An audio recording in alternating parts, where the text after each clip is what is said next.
Number 9. I'm going to take the helm on this one. This would be a another UGA Bama heartbreaker.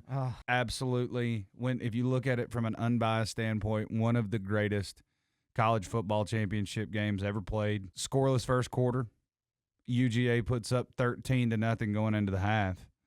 Bama comes out of the half, puts 10 points on the board, and shuts out UGA in the fourth quarter to take it to overtime. UGA gets the ball first, can't move it. Alabama's fired up. And, Tua Tagovailoa drops back, gets sacked, makes it, 3rd and 18? Yeah. 3rd and 26, something ridiculous.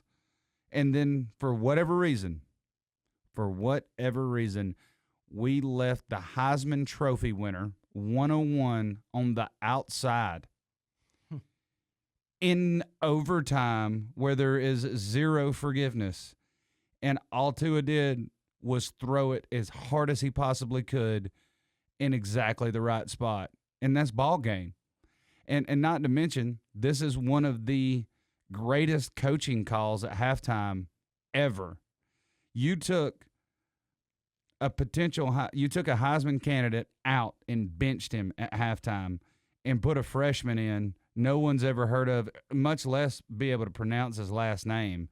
And he leads you out to 26 points in the second half, including overtime. Are you kidding me? Nick Saban, even if this goes wrong and Georgia wins this game, even if Georgia somehow miraculously wins in overtime, Nick Saban still goes down as one of the boldest coaches to bench a Heisman candidate that got them to this point at halftime in the big game. You wrote it all season, finished strong. No, not Nick Saban. He knew what he had in the stable. He throws Tua out there, and Tua throws it into the end zone. Yeah. One of the biggest heartbreaks as far as being a Dog fan for me, I was in Arizona living with some friends, far away from any other of the Dog fans, far away from my family.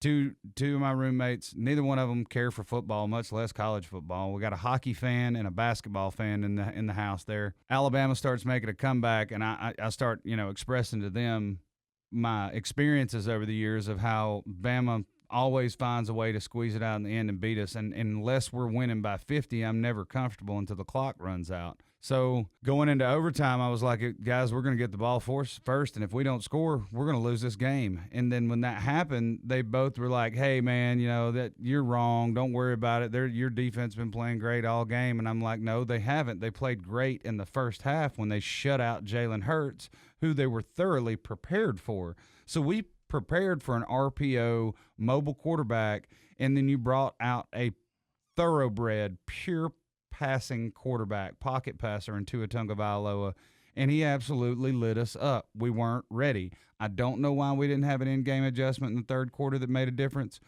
but I can tell you right now, when I was standing on the couch and when he got sacked and got dropped back all the way near midfield, my roommates were trying to get excited with me. I was like, we can't get excited. Yeah. It's not over. You can't do it. The Heisman Trophy winners on that team. Yep. They don't just hand trophies out, the Heisman out like candy. It's not a Halloween thing.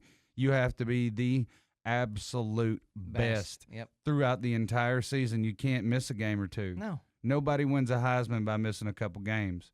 And this guy put in the work, and it's showing in the NFL. Mm-hmm. And Devonta Smith just absolutely streaking down the sidelines. You couldn't have overthrown him. As long as you put that ball in play, he's going to get under it. And he did. And it was, it's the nightmare that replayed in my head for a few years, at least until 2021. And this is coming off of a great game against Oklahoma, which I have a feeling we'll talk about later. But of course, I remember this game. I was stuck on night shift at the time. But I remember this game, and I remember that it was the back and forth and excited. When Blankenship hit that 51-yard field goal, I was like, oh, there's a chance. There's a chance. But Devonta Smith, 41-yard bomb to Devonta Smith in overtime, making it 26-23. It after a 16-yard sack. And you have to remember, too, that this was a team that was Georgia the SEC champion or was Alabama? We were. Okay, so Georgia won the SEC championship. Bama didn't. Yeah, that's right. They beat Auburn. Yep. They beat Auburn 28-7. But then you come off that game against Oklahoma that's high scoring in the playoff, the semifinal game. But what amazed me was Georgia came out. They were so hungry. They were ready to win. You had Nick Saban's former defensive coordinator, former main recruiter, and Kirby Smart coaching this team. This is Kirby's first national championship game as a head coach. He's fired up. The team's fired up. And it shows that they matched up very well against Alabama. But like you said, the danglers on Nick Saban to pull out Jalen Hurts and put in Tua Tagovailoa. I can't even say his name. Tua Tagovailoa. Yes. They put in the Flying Hawaiian. Is he Hawaiian? Yes. The Flying Hawaiian, and he starts slinging it. He's slinging it like he's Brett Favre out there. And this guy, and let's not get it, mixed up. This guy can run too. Oh, absolutely. There's a big run that he breaks off as soon as he gets in the game. He can tuck it and run. But when this guy came in, everybody was like, "Who's this guy? Mm-hmm. Who's this guy? Tua, huh? What?" I mean, even the announcers referred to him as Tua the whole game because that's difficult to throw out Tagovailoa in a sentence. You speaking that Hawaiian, I mean, that's difficult. And Tua even throws an interception. Yeah. And Nick stays with him. Yeah. Because on the very next play after Tua throws an interception, Fromm throws an interception. Yep. And let's not get it twisted. Jake Fromm ended up breaking records at Georgia. He broke all of Aaron Murray's records. Very decorated there at UGA. And this was going to be his legacy, but turned out not so much. And these two teams are stacked. You're talking about Jalen Hurts. You're talking about Tua Tagovailoa. God, at that time. You're talking about Najee Harris, Sony Michel, Devontae Smith, Riley Ridley. Yep. The players on the field here Calvin in this Ridley's game, little brother. Nick Chubb, 18 carries for 25 yards. Yeah. They shut Chubb down. Shout out Nick Chubb, my favorite running back of all time. They had Chubb. They had Sony Michel. They had DeAndre Swift. DeAndre Swift. That was their three-headed monster. Remember we talked about in 2012, Alabama had the three-headed monster? Yep. They had the three-headed monster in running backs. And you had Jake Fromm, who was a very accurate quarterback, who could sling it. Yep. And he could sling it. And Riley Ridley was no slouch. He's the younger brother of Calvin Ridley. And that team was a stacked team.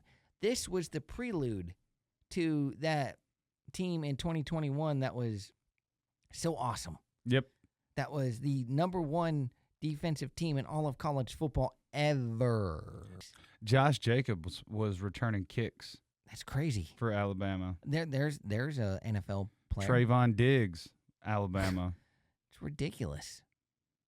The field was absolutely covered in talent. Mecole Hardman, DeAndre Baker, DeAndre Swift, Javon Wims, Terry Godwin, Mecole Hardman, Riley Ridley. The SEC is the minor leagues of the NFL. Oh yeah, even Bo Scarborough was in this game. I know, Bo Scarborough. It's crazy.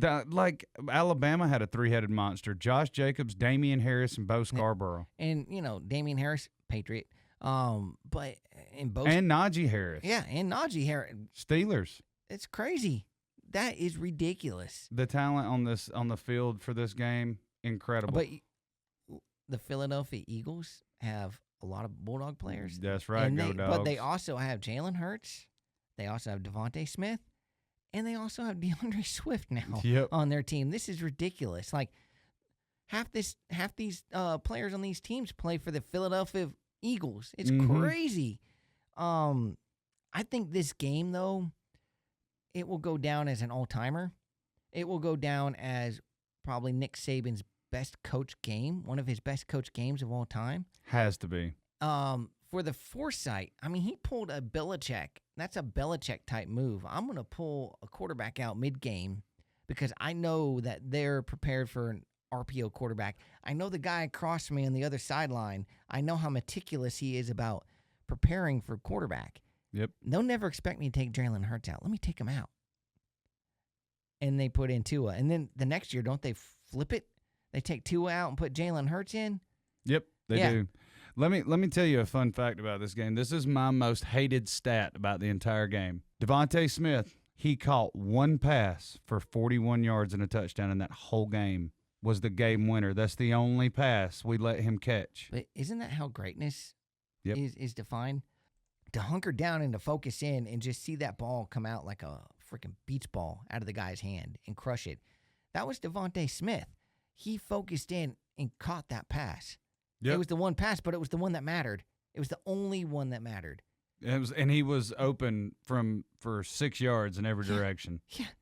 Like he beat the corner, the safeties over the top, like already breaking down in the end zone, You know, slowing down. Georgia was doing the which way did he go? Which way did he Yep. go? He burned him.